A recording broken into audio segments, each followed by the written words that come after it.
Yeah, was it the 500 that you were after? Right. More than.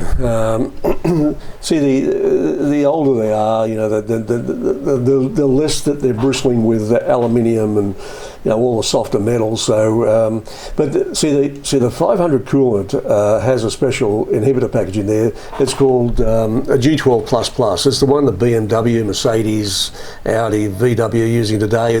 And General Motors is using it as well, and I think Ford's probably using it now.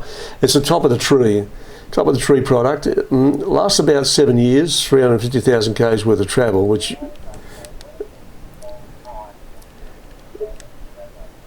yeah, that's right. Yeah, but it's also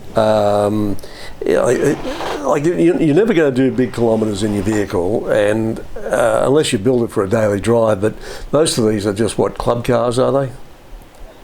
Yeah. If you did 20,000 in your whole life, you'd be amazed, But yeah. So, yep.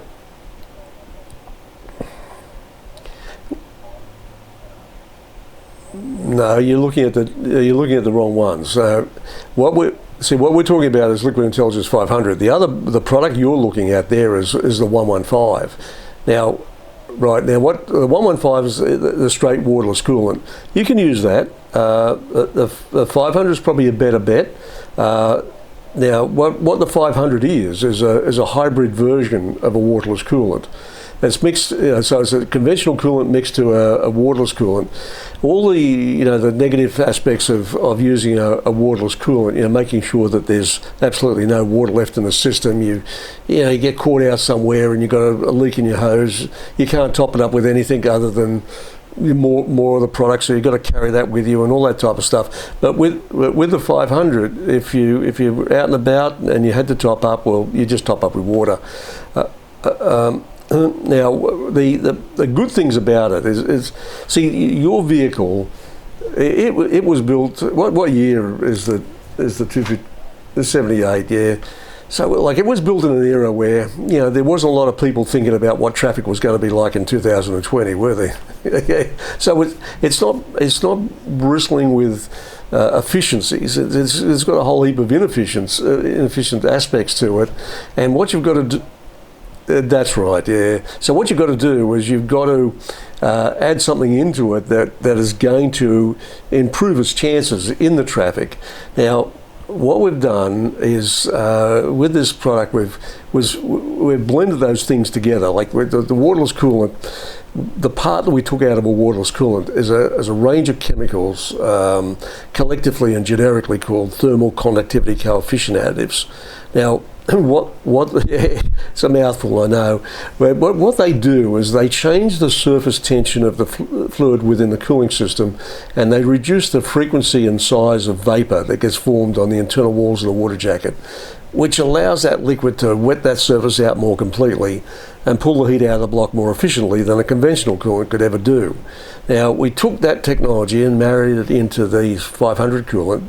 The 500 coolant is a 15-litre container of ready-to-use coolant. Now, your system is about 10 litres, so you've got about 5 litres up your sleeve for top-ups for the future.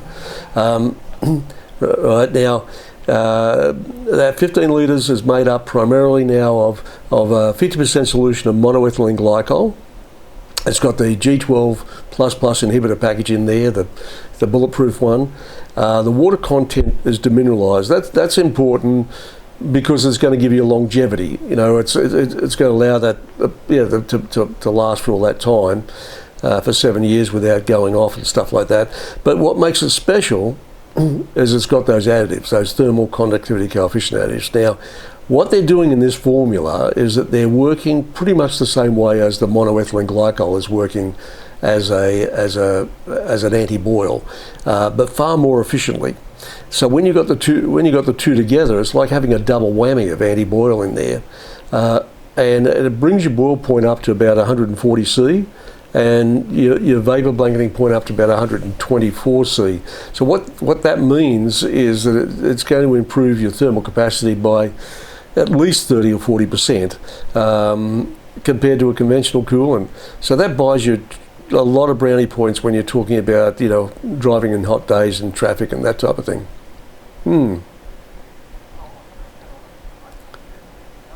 Right. Well, no problems. It's $143 for 15 litres and a little bit to get it to you for freight.